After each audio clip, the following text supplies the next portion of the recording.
Shi ke cire zuciyata a kunci idan ina da ke ba zan so ta zo min mafarki.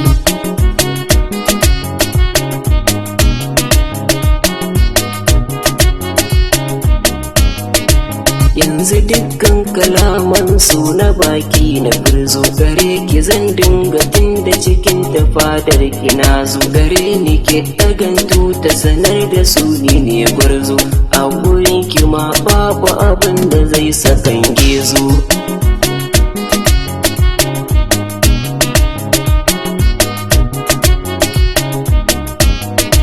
Lafiyar jikinki shi ne ya zamna wani ma ba gani babu ji kaina kina zama kurma ba ni tabbacin haka ne a gare ki aike ma kin ga ko ashe dole na adana ki a dama.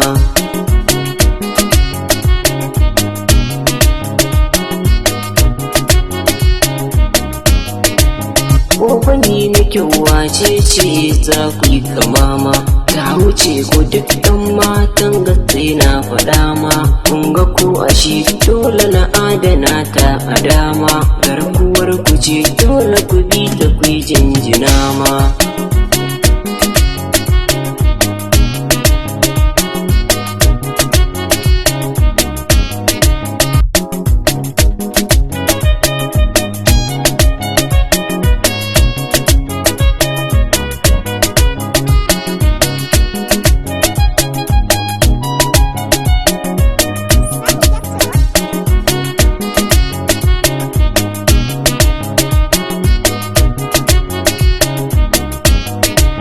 Ga ta kwarjini kan fuskar ta ba a faɗa ma mai kyawun gani haƙo haƙiƙa na gasgata ma sun yi sansani duk a gaban ta sun durkusa ma tallafin kishi za su bi ɗaki yi musu suma.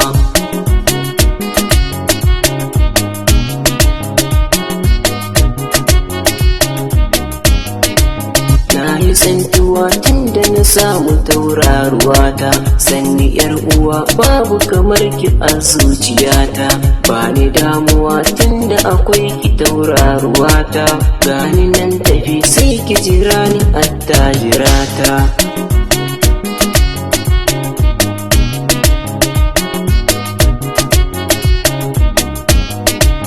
Walwalin da ke ratsa ido ya zo zuciyata ina yake fita na rasa me yake damuwata ba na yin kwafa tunda akwai kiya jaruwata murmushinki ne annurin cikin zuciyata.